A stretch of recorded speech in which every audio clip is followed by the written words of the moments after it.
विकास वर्मा जी, आगरा से। राधा वल्लभ श्री हरिवंश। राधे राधे महाराज श्री। महाराज जी, आपके चरणों में कोटि कोटि नमन।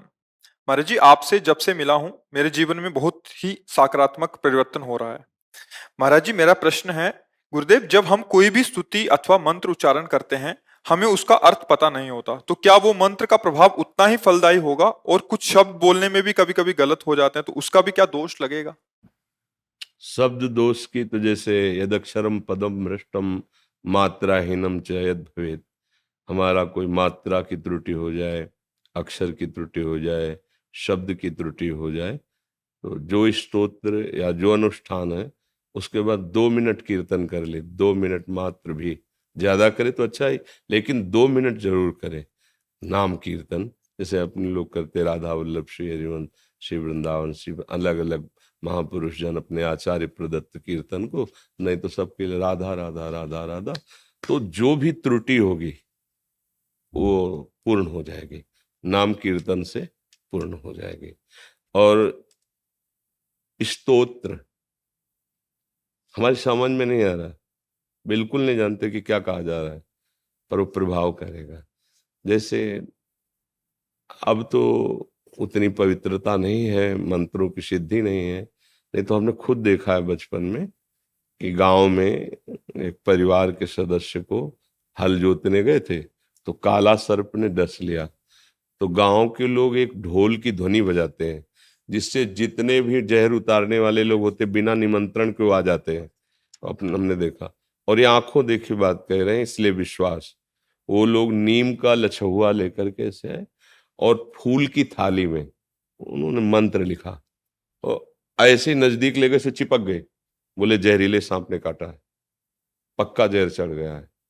अब वो लोग अपने पवित्र भूमि में बैठ के नीम के लछुआ से वो बिल्कुल बेहोश था, जिसको सांप ने काटा, तो मतलब कुछ घंटों में मर जाता। अब वो कितना समय लेता जहर पूरा प्राण हरण करने, लेकिन कुछ ही घंटों में वो पूरे स्वस्थ एकदम नॉर्मल हो गए थे। तो जब वो मंत्र उच्चारण कर रहे थे, तो वो तो सर्प का जहर चढ़ना, जिसके ऊपर वो तो जानता भी नहीं है कि क्या बोल रहे हैं, लेकिन जहर उतर गया ना, उतर। ऐसे ही जो हम भागवतिक मंत्र हैं, भागवती के श्लोक है, उनका अर्थ नहीं जानते, पर माया का जहर उतर जाएगा। हमें विश्वास करना चाहिए, ये मार्ग विश्वास का है। हम नहीं जानते इसका अर्थ क्या है, पर जिनके लिए कहा गया वो तो सर्वज्ञ, वो तो जान ही रहे हैं ना। जैसे किसी ने कहा था हम अंग्रेजी से अगर राधा नाम लिखें तो श्री जी मान जाएंगे कि हाँ, तो हर भाषा उन्हीं की तो है। आप उर्दू से बोलो, अंग्रेजी से बोलो, रसिया में बोलो, कुछ किसी भी, मतलब एक कह रहा है गॉड और हम कह रहे हैं जय भगवान की, तो भगवान तो दोनों को देख रहे हैं ना कि हमारे कोई बोल रहा है ना। वो सर्वज्ञ है, सब भाषाएं उन्हीं की है, सब जन उन्हीं के हैं, हम अल्पज्ञ हैं। हो सकता है हम ना जान पाए कि क्या कह रहा है मंत्र, क्या भाव स्तोत्र का, लेकिन फल उसका आपको मिलेगा। हाँ, जो उसमें त्रुटि हो गई है उसकी पूर्ति के लिए नाम संकीर्तन है, तो उसकी पूर्ति हो जाएगी। आओ महाराज जी, द्वारिका द्वारिका पीठ से आए। बिराज, द्वारिका उससे आए महाराज जी। कुर्सी में विराजमान हो।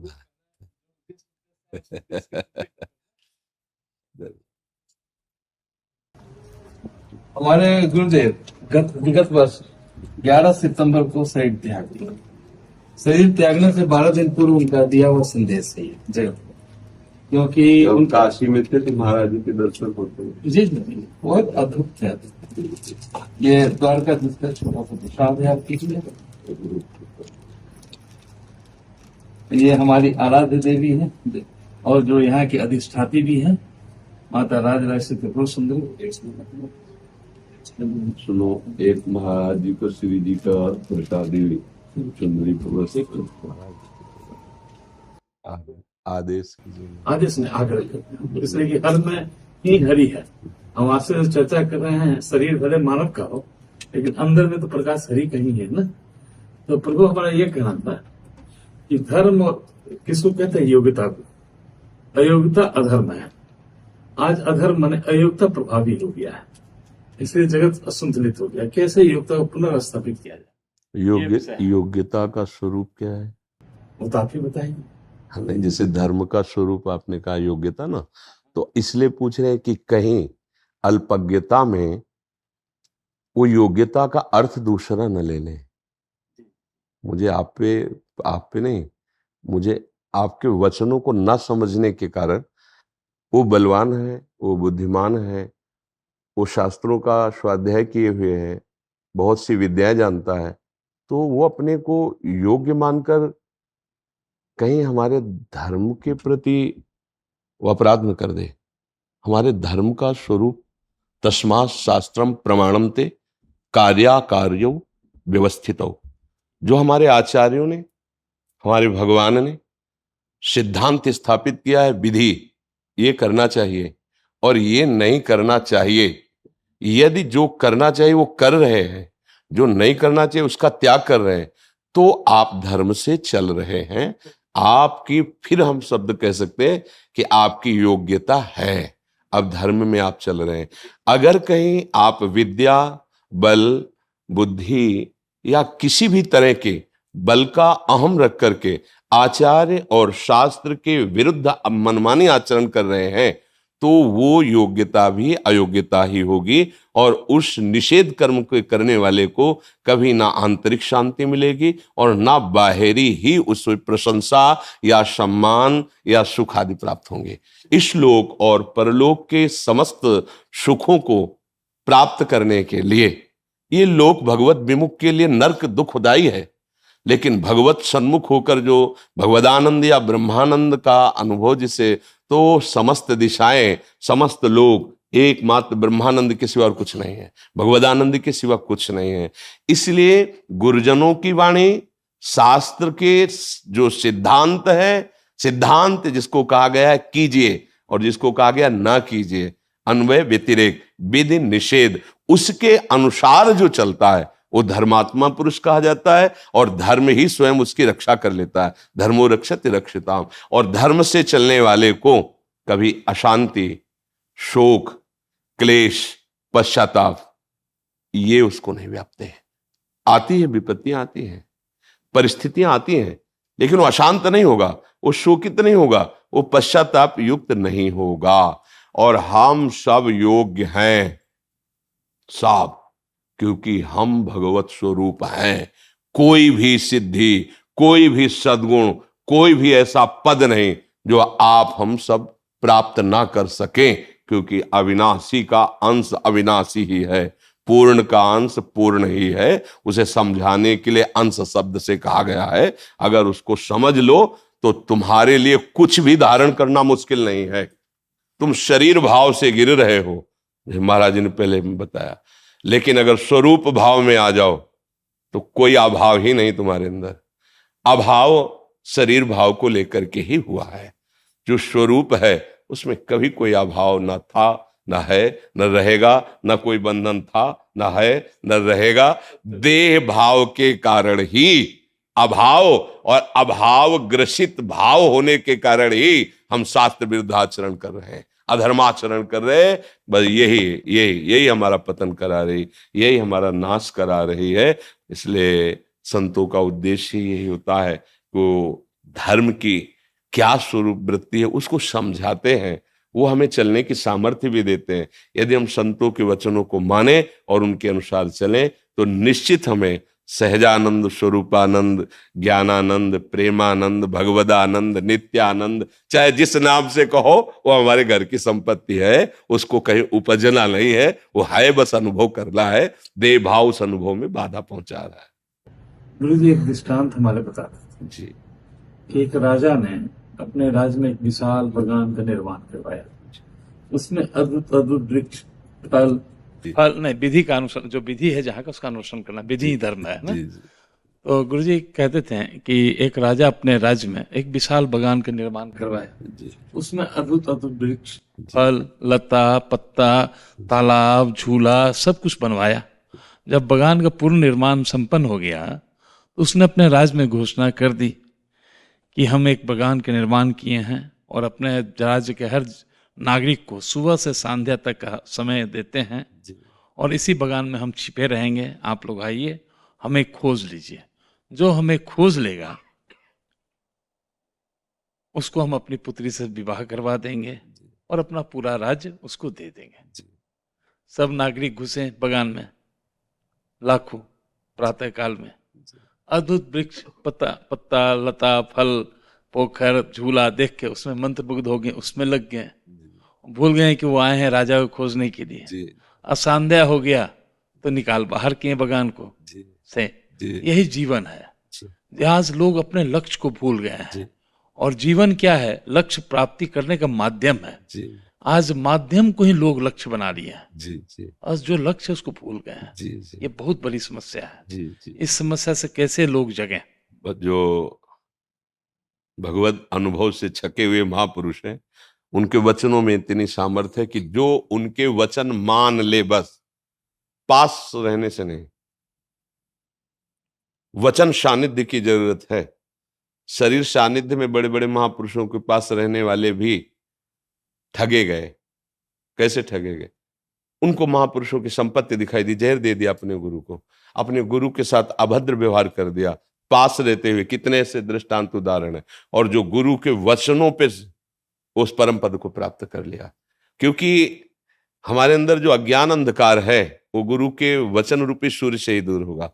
अज्ञान तिमिरांधस्य ज्ञानांजन शलाकया चक्षुरुन्मीलितम मेन तस्मै श्री गुरुवे नमः। ये गुरु स्वरूप संत भगवान के जो वचन है उनको हम स्वीकार कर लें और चलें तो निश्चित।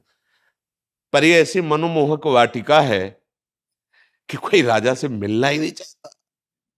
वो जिधर देखता है ना, सब रमणीयता ही रमणीयता है। राजा आप स्वयं है, पुत्री उनकी मुक्ति, और उनका राज्य क्या है? परम आनंद है ना। ऐसा मनोमोहक वाटिका रचा है संसार भगवान ने कि पूरी जीवन की शाम हो जाती है, उसी से फुर्सत नहीं होती, उसी में रमा रहता। उसको ये बात ही नहीं समझ में आती कि मेरा लक्ष्य है राजा को खोजना। हमारा लक्ष्य है भगवत प्राप्ति, स्वरूपानुभव, तत्वानुभव। ये सब भूल गए। केवल इस मनोमोहक वाटिका में, मनोरंजन में ऐसे पूरे जीवन की शाम हो गई। छोटा सा कहना चाहेंगे, एक सिक्का के दो पहलू होते हैं, चित और पट। चित लेंगे तो पट नहीं मिलेगा, पट लेंगे तो चित नहीं मिलेगा। एक तरफ अभाव है, एक तरफ भाव है। प्राय जीव अभाव में जी रहे हैं उससे, लेकिन इनके पास भाव ही नहीं है। भाव की उत्पत्ति कब होगी? जब गुरु की कृपा होगी, जब हम विषय से मुक्त होंगे, जब हम अंतर्मुख होंगे। बिल्कुल। तो भाव की जिस दिन प्राप्ति हो गई, परमात्मा भाव के अधीन है, भक्त वत्सल है। भाव की जब परमात्मा प्राप्ति होगी तो परमात्मा तो आपके वत्सल हो जाते हैं। बिल्कुल। अगर परमात्मा ही आपके वत्सल हो जाएंगे तो फिर आपको क्या चाहिए? पर ये क्या विषय सेवन करने वाली बुद्धि ऐसा नहीं समझ पाती है। इसीलिए संत महात्मा जन प्रयासरत तो है, जितने भी महापुरुष हैं ये सब बुला के या जा करके समझाई तो रहे। हरि की कृपा से ही हम आपके पास आ रहे हैं। तो हरि किसको कहते हैं? जो भव रोग हरे वही है हरि। तो विषय का आकर्षण ही भव रोग है। विषय जो है, विष शब्द का अपभ्रंश है विषय। तो जिस जीव के मन में विषय का आकर्षण है उसकी मृत्यु निश्चित है। तो मृत्यु से कैसे बचे? मृत्यु अधर्म है, मुक्ति ही हमारा धर्म है। प्रकृति का नियम है क्रिया को रोकना, प्रतिक्रिया को कोई नहीं रोक सकता है। क्योंकि प्रकृति के नियम के अनुसार हर क्रिया का प्रतिक्रिया निश्चित है। जैसे हमारा क्रिया है दीवार पे गेंद का मारना, तो दीवार से गेंद का वापस आना निश्चित है। और हम मारना नहीं छोड़ेंगे तो वापस आना कोई नहीं रोक सकता है। इस जगत के 5 विषय हैं, 5 विकार हैं। विषय का आकर्षण क्रिया होता है, तो विकार प्रतिक्रिया के रूप में आता है। क्रोध हम लोग स्वतः नहीं लाते हैं, अपने से नहीं लाते हैं, वो स्वतः आता है, वो प्रतिक्रिया है। तो रोकना किसको है? विषय का आकर्षण को। तो प्रेरणा किसकी होनी चाहिए? विषय के आकर्षण का। लेकिन लोगों को विषय का आकर्षण रोकने के लिए प्रेरित कोई कर ही नहीं रहा है। समस्या इस बात का है, सब सीधे कह रहे विकार छोड़ो, प्रतिक्रिया छोड़ो, जो संभव ही नहीं है उसको कहने के लिए प्रेरित कर रहे हैं। विषय का आकर्षण कब रुकेगा महाराज जी? जब हमको विषय का ज्ञान प्राप्त होगा। क्योंकि पूरे जगत में एक कल्चर है कि लोग आहार के साथ कुछ न कुछ मीठा खाते हैं। भले उस मीठा का रूप बदल जाए, गुड़ के रूप में खाएं, चाहे रसगुल्ला के रूप में खाएं, चाहे केक के रूप में खाएं, चाहे आइसक्रीम के रूप में खाएं, किसी न किसी रूप के साथ भोजन के आहार के साथ वो मिष्टी पसंद करते हैं। तो एक ये स्थिति है कि हम भरपेट भोजन किए हैं, सामने 5 रसगुल्ला रखा हो तो देखेंगे तो खाने का आकर्षण होगा। और एक ये स्थिति है कि महीना भर से अन्न का दाना न मिला हो, भूख से पेट का आंच सूख गया हो और सामने 5 रसगुल्ला रखा हो और ये बोध हो जाए कि उसमें विष मिला हुआ है। ऐसी स्थिति में, भूखे स्थिति में भी खाने नहीं का आकर्षण होगा, बिल्कुल नहीं हाँ, होगा, है ना। तो पिसे कलहू को ज्ञान होना चाहिए। हम आप भगवान से, श्री हरि से, श्री चरणों में प्रार्थना करेंगे जी कि आप यथासी और स्वस्थ हो, जी है ना। और हाँ, संसार जो अधोगति की ओर जा रहा है उसको जी, कुछ हम जी। लोग रूप तो नहीं सकते। जैसे नवीन नवीन आनंद के अनुभव में एक वृत्तियां प्रकट होती रहती हैं जगत मंगल के लिए संतों के। तो इस समय जो हमारे अंदर गुरु कृपा से, आप संतों की कृपा से बात आ रही, वो छोड़ने की नहीं आ रही, पकड़ने की आ रही कि अगला कदम तुम ऐसा मजबूत जमाओ, पिछला अपने आप उठ जाएगा, उसकी तुम चिंता मत करो, तुम अगला वचन जमाओ। जब तुम विषय छोड़ नहीं सकते हो, विषयों का तुम्हें ज्ञान नहीं है, तो तुम भगवान का आश्रय लेकर नाम जपना शुरू कर दो। ये कदम तुम जमाओ और सब में आग न लग जाए तो हमें बताना। गुरु प्रदत्त नाम, गुरु प्रदत्त मंत्र में इतने सामर्थ्य है कि ज्ञानाग्नि प्रकट होते ही सब भस्म हो जाएगा। पिछला कदम उठाने में ही पूरा जीवन चला जाता है। ये नहीं, हम कह रहे हैं अगला तुम जमाने की सोचे हो, पिछला छूट जाएगा। जैसे विषय में अभी आपने उदाहरण दिया कि पता है इसमें विष मिला है, भूखे हो फिर भी नहीं खाओगे, विश्वसनीय व्यक्ति के द्वारा बता दिया जाए कि इसमें विष मिला है तो नहीं पाओगे। ऐसे ही ये तुम्हारे अंदर जब नाम का प्रकाश होगा, मंत्र का प्रकाश हो, ये गुरु प्रदत्त मंत्र ज्ञान स्वरूप है, ये ब्रह्म स्वरूप है, जब इनका प्रकाश होगा तो तुम्हें समझाना नहीं पड़ेगा, अपने आप वो नीरस लगने लगेंगे। एक नारायण स्वामी जी हुए, उनका ब्रह्मादिक के भोग शब्द विषम लागत ताहि नारायण ब्रजचंद की लगन लगी जाए। अभी मिले नहीं है, लगन मात्र में भजन करने की एक कैसी भी तुम रुचि बना लो, बस तुम नाम जप करने को पकड़ो कसके। ये ज्ञान, ये विज्ञान, ये अनुभूतियां आपका पीछा नहीं छोड़ेंगे, सब अपने आप आ जाएंगे। हमने ऐसे संतों के दर्शन किए जिन्होंने का नहीं पढ़ा और गुरु ने प्रणव दे दिया गंगा के किनारे जब भ्रमण, तो ओम ओम ओम, तो वो ब्रह्म सूत्र नहीं बोल रहे, लेकिन जो बात बोल रहे हैं ब्रह्म सूत्र निकल रही, क्योंकि उसी तत्व का अनुभव कर रहे हैं। जैसे बने तैसे बस नाम जप शुरू कर दो। नाम से बिल्कुल जो ज्ञान चाहोगे, जो इस विकार पर विजय चाहोगे, क्योंकि कुछ बातें ऐसी होती है जो छाती की कही जाती है, हम इसी छाती की बात कह रहे हैं, महापुरुषों की बात कह रहे हैं, गुरुजनों की बात कह रहे हैं। किसी भी संप्रदाय, किसी भी मार्ग का पथिक हो, बिना गुरु मंत्र के, बिना गुरु वचन के वो सिद्ध नहीं हुआ है। संत महापुरुषों के पास जो एक जड़ी है जो माया से आपको मुक्त कर देगी, वो नाम है, मंत्र है, उसको पकड़ लो। जितना ज्ञान है वो सब अपने आप अंदर प्रकाशित हो जाएगा। जो संत महापुरुष ने नाम दिए हैं ना, जितने भी आचार्य महापुरुष हैं, उनमें इतने सामर्थ्य कि वो आपके अंदर जैसे जैसे आनंद वर्धन होगा सत्य का, तो ये विषय अपने आप फीके लगेंगे। नारायण हरि भजन में ये पांचों अनुसुहात, विषय भोग, निद्रा, हंसी, जगत प्रीति, बहुबात, बड़ी सूक्ष्म बातें बता देते हैं। बुद्धि में सब ज्ञान है, पर हृदय में आनंद का अनुभव नहीं हुआ तो मन को विषयों के भोगों से नहीं रोका जा सकता। ये जितना भी ज्ञान है, ज्ञानी नाम चेतांसी देवी भगवती हिस्सा बलादा कृष्ण मोहाय महामाया प्रक्षति। बलात् उसके ज्ञान को रौंद करके और भोगों में फंसा दे, उसको महामाया कहते। अगर वो कृपा करे महामाया, या देवी सर्वभूतेषु बुद्धि रूपेण संस्थिता, तो फिर नाम जप में मन लगे और नाम का जब आनंद मिलेगा, सच्ची कहते हैं सब ग्रंथ पंथ सबका सार, निरंतर नाम जपने का अभ्यास कर लो, सब पर विजय प्राप्त हो जाएगी, सब कुछ प्राप्त हो बिना गुरु कृपा संभव ही नहीं है। जी जी। दिव्या शर्मा जी ग्वालियर से। श्री हरिवंश। महाराज जी आपको कोटि कोटि प्रणाम। महाराज जी मैंने सुना है कि अगर गुरु के शिष्य गलत काम करते हैं तो उसका फल गुरु को भी भोगना पड़ता है, क्या ये सही है महाराज जी? हाँ ऐसा है, भोगना पड़ता है। हमने सुना नहीं, हमने पढ़ा है। सेवा विचारम एक ग्रंथ है, वो उसमें लिखा है, या तो सभा में उस शिष्य को खड़ा करके और उसको दोषी साबित करके वो स्वीकार करे कि हाँ मैंने दोष किया, और वो कह दे मैं तुम्हें त्यागता हूं, फिर नहीं लगेगा। नहीं तो इसीलिए तो गुरु ब्रह्मा गुरु विष्णु गुरुदेव महेश्वरा गुरु साक्षात परब्रह्म तस्मै श्री गुरुवे नमः, इसीलिए तो कहा जाता है कि हमारे अशुभों को भी वो स्वयं भोग करके और हमें पावन कर रहे हैं। ऐसा कौन हो सकता है, ऐसा कृपालु को, इसीलिए तो बिक जाते हैं। हम इसीलिए तो बिक जाते हैं। महाप्रभु हरिवंश चंद्र जी ने पत्र में लिखा कि तिहारे आगले पाछले अपराध हरिवंश के भी, तू चिंता मत कर। तो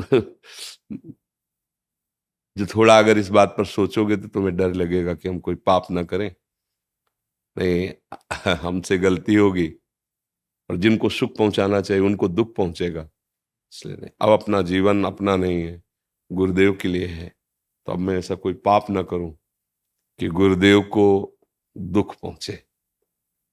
अगर इतना विचार कर लोगे ना तो आप भी गुरुदेव के समान ही स्थिति वाले बन जाओगे। पर प्राय ऐसा नहीं, जो बड़े बड़े महापुरुषों को एक कैंसर हो गया, ये हो गया, और बड़े बड़े कष्ट जीवन में देखे जाते ना, यही होता है। दीक्षा देने का मतलब शरणागत के अशुभों को ले लिया, चलो आगे बढ़ो, तब उनका नाम जब चलता है तो उनकी भक्ति में रुचि हो रही, नहीं तो जो पहाड़ जैसा लगा हुआ था वो आगे बढ़ने ही नहीं देता ना। अब उनका क्या है कि भगवदानंद में स्थित है तो शरीर पीड़ा से युक्त, तो कोई परेशानी नहीं। पर आपका मन एकाग्र नहीं, तन्मय नहीं है, शरीर ही में है, अगर उसका फल आया तो भजन रुक जाएगा। चलो तुम भजन करो।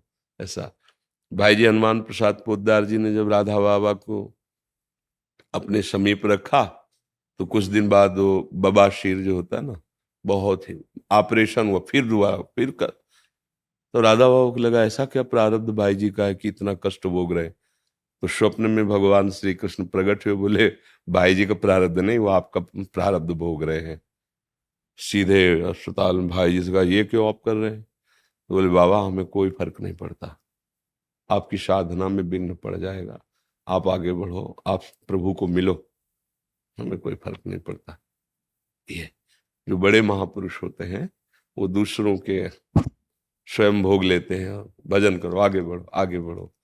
तो इसीलिए दोनों को सावधान रहना है, गुरु को भी सावधानी चाहिए कि जो शिष्य आज्ञा पालन करने वाला हो, अनुशासन में रहे, धर्मयुक्त चले, उसी को मंत्र दीक्षा दे, अन्यथा फिर भोगना पड़ेगा। तो इसलिए शिष्य को भी चाहे कि ऐसी करुणामयी माँ जैसा स्वभाव रखने वाले गुरुदेव को हम सुख न पहुंचा सके तो दुख क्यों दें। हम ऐसे आचरण नहीं करेंगे जिससे हमारे गुरुदेव को दुख हो, तो सबका मंगल हो जाएगा, शिष्य का भी गुरु का भी मंगल हो जाएगा। 20,000 से ऊपर स्टूडेंट है। हाँ बिल्कुल बिल्कुल। और हम प्रार्थना करेंगे कि नवीन बच्चों को अच्छे संस्कार दिए जाएं। जो आज का वायुमंडल हमारे नवीन पीढ़ी को दूषित कर रहा है, अगर आपका आत्मबल और समाज में प्रयास ये सफल हो रहा है तो इस विषय पर भी थोड़ा दृष्टि डालिए कि किसी धर्म ग्रंथ जो है उसकी चाहे किसी संत की वाणी सुनवाइए या स्वयं आप उसकी, मतलब ऐसा एक, हाँ ऐसा होना चाहिए जैसे ब्रह्मचर्य है, ये व्यभिचार दोष से निवृत्त होने के उपाय, व्यसन से बचने के उपाय। क्योंकि जैसे पढ़ाई तो पढ़ रहे हैं, हाँ पढ़ाई तो पढ़ रहे हैं, पर जैसे ब्रह्मचर्य क्षीण हो रहा है, व्यसनों की तरफ बढ़ रहे हैं, तो ये पढ़ाई काम नहीं आ पाएगी। वो तो महाराज जी बहुत संस्कृति खराब होती जा रही है। हाँ तो आप लोग इस पर भी प्रयास करें, नहीं कि आप कुछ ऐसा कीजिए जिससे नवीन बच्चों को ऐसा लगे कि गलत है ये। क्योंकि अभी जैसे छोटे बच्चे हैं ना और उनको सुख वृत्ति इसमें लगी तो उनको गलत या पाप का तो ज्ञान है नहीं, वो बढ़ते चले जाते हैं और ऐसी जगह पहुंच जाते हैं जहां से लौटना मुश्किल है, क्योंकि मन के संस्कार गंदे हो जाते हैं। तो नशे के प्रति, व्यभिचार के प्रति त्याग भावना सिखाइए और ब्रह्मचर्य के प्रति और अपने बुजुर्गों का सम्मान करना, पवित्रता, क्योंकि विद्या विनयम ददाती। अगर विनय, सौम्यता, नम्रता, गंभीरता, जितेंद्रियता नहीं तो विद्या अविद्या ही है। तो आप लोग प्रयास कीजिए। पद्मश्री चंद्रशेखर सिंह जी, कृषि क्षेत्र में, काशी बनारस से। राधे राधे। स्वामी जी प्रणाम। महाराज जी, किसानों की दशा व दिशा पर मार्गदर्शन करें। हम सब किसान ही हैं, कर्म भूमि में आए हैं, सब शुभ अशुभ कर्मों की खेती बो रहे हैं, नहीं बोले? कोई उसका दुख रूपी फल भोग रहा है, कोई सुख रूपी फल भोग रहा है। शुभ और अशुभ कर्म, कर्म भूमि है ना मृत्यु लोग। वैसे तो हम सभी किसान ही हैं, पर वास्तविक जो प्रगट लीला में जिनको किसान कहा जाता है, ये बड़ी ही मतलब तपस्यामयी जीवन होता है किसानों का। क्योंकि हम किसानों के घर में पैदा हुए, तो हमें कोई उसमें पढ़ना नहीं, उस विषय को हम जानते हैं कि अब जैसे 10 बीघा खेती है, 15 लोग घर में हैं, अब बच्चों की पढ़ाई, कपड़ा लत्ता, ब्याह बर, खाद पानी, सिंचाई का घंटों के पैसे होते हैं, 4 घंटे 5 घंटे में 1 बीघा, ऐसे ऐसे होता है। ठंडी के समय जब कोई रजाई नहीं छोड़ना चाहता, वो जो कपड़े हैं भी वो समेट के, क्योंकि पानी लगा है, पूरी रात पानी लगाता है पूरी। अब इतना महंगा समय है और उसका अनाज इतने गिरकर सस्ते दामों में जाता है, और पूरा देश उसी का उदर पोषण का हेतु होता है, वो उसी का किसान का। लेकिन उसकी हालत ये रहती है कि वो अच्छा कपड़ा नहीं पहन सकता, वो अपने बच्चों को अच्छी पढ़ाई नहीं पढ़ा सकता, क्योंकि इतनी लागत लगती है, अच्छा उसमें यह है ही नहीं कि लागत लगने पर हमें माल मिल ही जाएगा।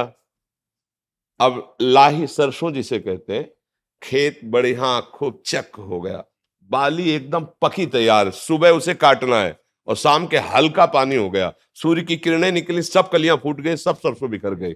अब वो बैठे रो रहा, क्या करे, लाखों रुपया लगा करके भी वो गरीब का गरीब और कर्जदार हो गया। ऐसे जब उनको अध्यात्म का ज्ञान नहीं होता तो फिर एक उपाय मिलता है कि क्या करूं, आत्महत्या कर लूं।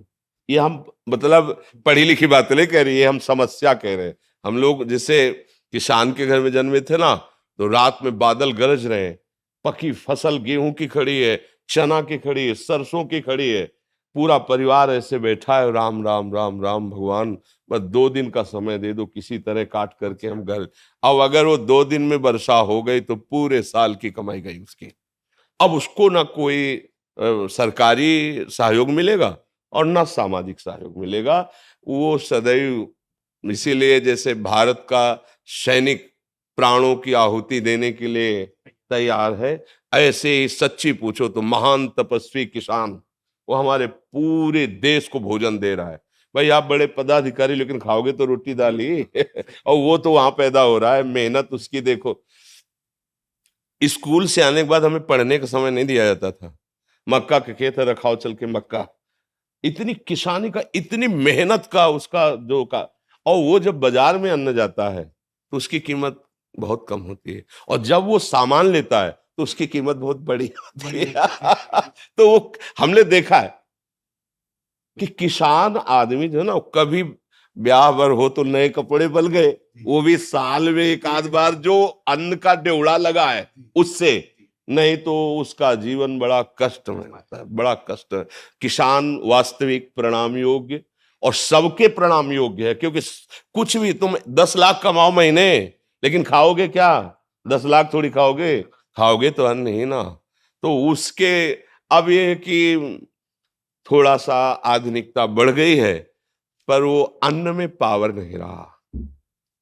जैसे अपने लोग थे ना, 1 बीघा में 8 मन गेहूं होता था, 8 मन, क्योंकि उर्वरक डालने की सामर्थ्य भी नहीं थी और उर्वरक निषेध भी किया जाता था कि अन्न पौष्टिक रहेगा। गाय का गोबर, वो जो गांव में पशुओं का एक वो बनाया जाता है ना, गोबर डालने का, हाँ, उससे फिर भर भर के बैलगाड़ी में खेतों में बिखेरा जाता। 8 मन हमारी, अब जो है 60 मन, 40 मन, 45 मन, पर उस अन्न में ऐसे केमिकल उर्वरक तत्व मिल गए कि वो हमारे शरीर को हानि पहुंचाते हैं, स्वस्थता नहीं सुरक्षित रह पाती।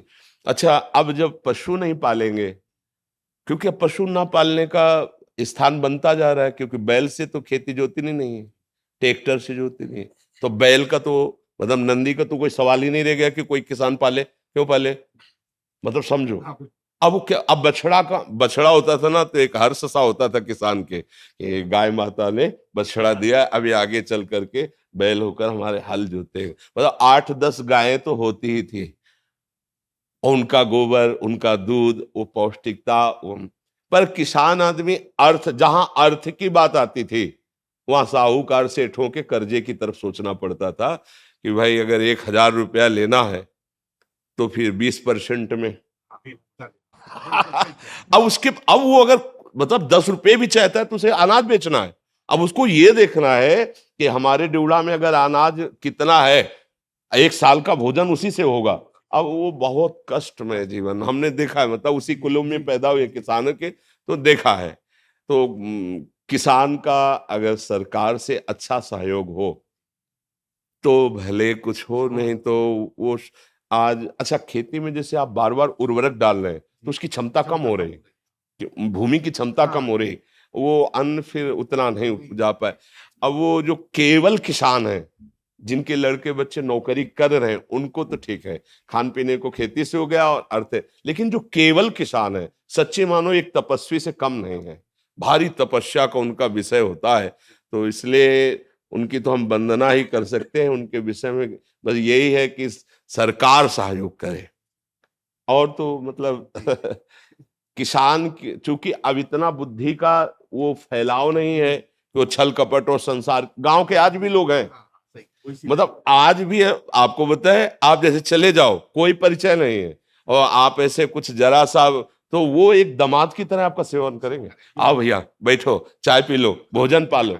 और यहाँ चले जाओ कॉलोनी में बगल वाले कमरे में कौन रहा है कोई परिचय नहीं है, चाहे जितना रोए चिल्लाए कोई पूछेगा नहीं कि तुम क्यों रो रहे हो। और गांव में एक आदमी कष्ट में हो तो सैकड़ों लोग वहां खड़े हो जाएंगे जाके। एक आज भी ऐसा माहौल है। किसान तो जैसे हमारे यहाँ पीछे देश में नारा लगाया जाता है जय जवान जय किसान, तो इसलिए किसान तो सर्वोपरि है, उसके आगे मतलब आपको लगेगा कह रहे उसके आगे कोई नहीं है। अगर हम संत जन जिन्हें कहा जाता है तो हम पैदा भी उन्हीं के घरों में हुए हैं और पले भी वहीं हैं और पोसे भी गए हैं और आज भी उधर वहीं से भर रहा है, आज भी उन्हीं के। अगर कोई भी है तो अन्न कहाँ से आ रहा है, किसान से तो आ रहा है, कोई ना कोई तो दे रहा है। बड़े बड़े परमहंस जो है भगवदानंद में डूबे हुए घरों में जाके भिक्षा नारायण हरि लाओ भिक्षा दो, तो वो चाहे भूखा रह जाए पर उसको पवाएगा वो, ये मतलब सहानुभूति उसके हृदय की, हाँ उसकी सह तो और तो कोई सहयोग कर नहीं सकता, क्योंकि वो ऐसे लोग होते हैं कि ऐसे नहीं कर सकते, ये भी बात है। गरीब हैं मेहनत करते हैं पर वो ऐसे नहीं कर सकते, वो ऐसे ही करने की कोशिश करेंगे हमारे पास जो सूखी रुकी है खा लीजिए। अब अगर सरकार के द्वारा सहयोग की, जैसे उनकी फसल नष्ट हो गई अतिवर्षा से अनावृष्टि से ओले पड़ जाने पर ऐसे, तो हाँ तो भले को, लेकिन उनकी तरफ ज्यादा देखा नहीं जाता उनकी तरफ ज्यादा देखा नहीं जाता है। तो भगवान ही सहयोग करे, बस ये है, भगवान ही उसके विषय में कुछ नहीं कहा जा सकता। लेकिन ये जरूर हमने देखा है कि महान तपस्वी का एक जो जीवन एक सच्चे किसान का जीवन होता है। तपस्वी की तपस्या तो फलीभूत होगी लेकिन उसको फसल मिलेगी कि नहीं संशय है उसको संशय कि पता नहीं मिलेगी कि नहीं मिलेगी। तो हाँ वो अब गेहूं गलेथ में हुआ, गलेथ माने बाली आने वाली है, अब पानी गिरा हवा चली गिर गया, अब दाने का वजन खत्म। क्योंकि हम लोग देखा ना कि परिवार के लोग शोक मना रहे हैं कि पूरी फसल गई, कैसे भगवान पूरा परिवार कैसे पलेगा, इस बात की समस्या कैसे पलेगा।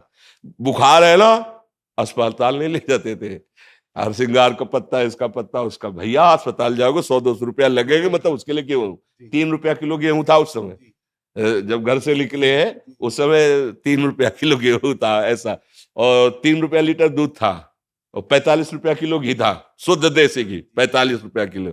अभी 35-40 वर्ष की ही तो बात है। अब देखो कितना समय बदल गया है। अब किसानी जैसे ट्रैक्टर से होती है, इसलिए पशुओं का आदर नहीं रह गया, तो फिर गोबर कहाँ से मिलेगा। अच्छा शुद्ध दूध जब तक नहीं शरीर में जाएगा, जैसे लोग कहते हैं कि दूध नहीं दूहना चाहिए, जो कम नहीं, ऐसा नहीं, 4 थन उसके हैं, अगर 2 थन बछड़े को पिला दो पर्याप्त तो छक जाएगा, 2 थन आप सेवा करते हैं उसके दूध दूह लीजिए और अच्छे से सेवा कीजिए, गाय या जो भी जानवर आज पाले, उससे परिवार पुष्ट होता है। अब देखो धन के लोभ से दुग्ध में ऐसा मिश्रण किया जाता है कि मतलब 50 लीटर दूध तैयार नकली कर दिया गया। अब वो जब बच्चे छोटे छोटे पिएंगे आंतों में जाएगा तो सबके नुकसान पहुंचाएगा, लेकिन वो अर्थ की प्रधानता रखने वाला व्यक्ति नहीं जान पा रहा है। घी जैसा परम पवित्र वस्तु अगर 1 चम्मच पूरी दाल में घी पड़ जाए तो महक जाती थी, और ऐसे हाँ, और अब जो है ना आप घी का स्वाद क्या, अगर उसे मतलब गर्म किया जाए तो बदबू सी आती है, बदबू सी, मतलब अखाद्य पदार्थ खाद्य पदार्थों में मिलाए जा रहे। धीरे धीरे समाज के विचार धन प्रधानता होने के कारण दूषित होते जा रहे हैं।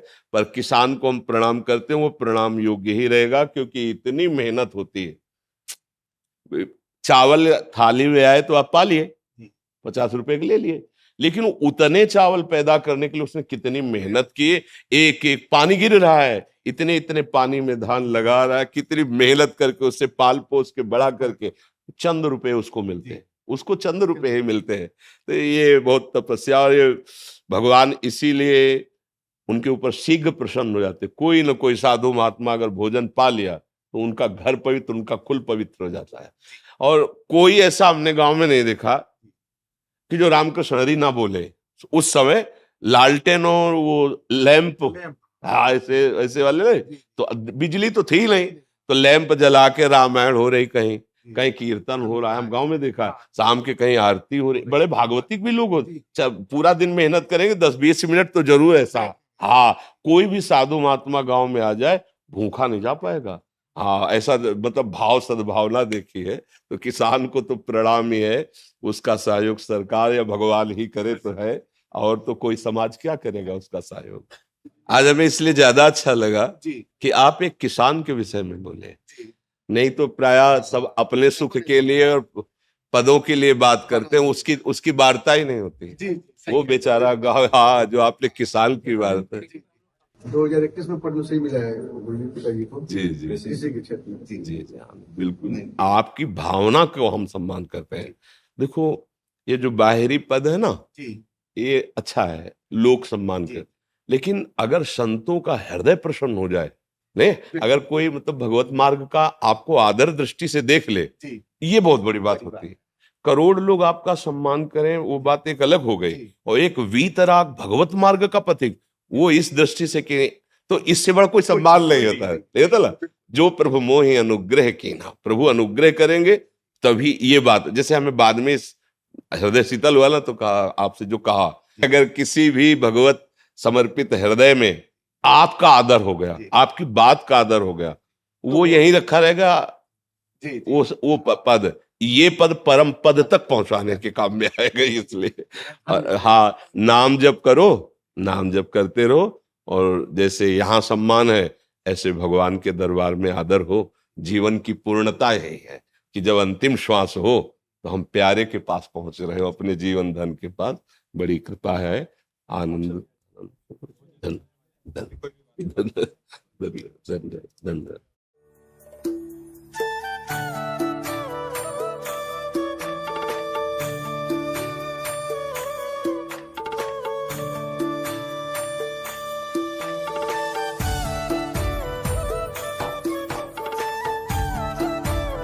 जो महाराज रुड़की से हरिद्वार के डॉक्टर्स हैं, हमें यही नहीं समझ में आता कि मैं बाहर पूछ रहा था कि आप कितनी देर इनको आराम करने देते हैं। हमारे यहाँ के जो मरीज हैं उनकी डायलिसिस शुरू होती है तो हमें पता है क्या आपकी, मतलब हम 1:30 बजे रात्रि के उठ जाते हैं, और ये 9:15 बजे तक ये चलेगा।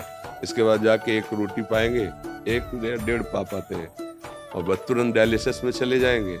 4.5 घंटा डायलिसिस में होता है, 4 घंटे का डायलिसिस, 15 मिनट पहले, 15 मिनट बाद वो प्रोसेस। फिर इसके बाद जो कमजोरी होती है उसको 8 बजे रात्रि तक भोगते रहते हैं, फिर लेटे 1:30 बजे फिर जग जाते हैं। आपकी सबसे बड़ी हिम्मत ये है कि आप हम लोगों से मिल रहे हैं, कौन क्या इन्फेक्शन लेके आ जाए, ये हम लोग। वहाँ पर ये है हमारा ये भाव है कि अब जितने दिन जीवन है, किसी को वचन से, दृष्टि से, हमारे समीपता से अगर आनंद मिल जाए, मंगल हो जाए, ये तो जा ही रहा है शरीर, आज नहीं तो कल जाएगा।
सत्संग ने गुरु प्रेम और बढ़ा दिया प्रभु।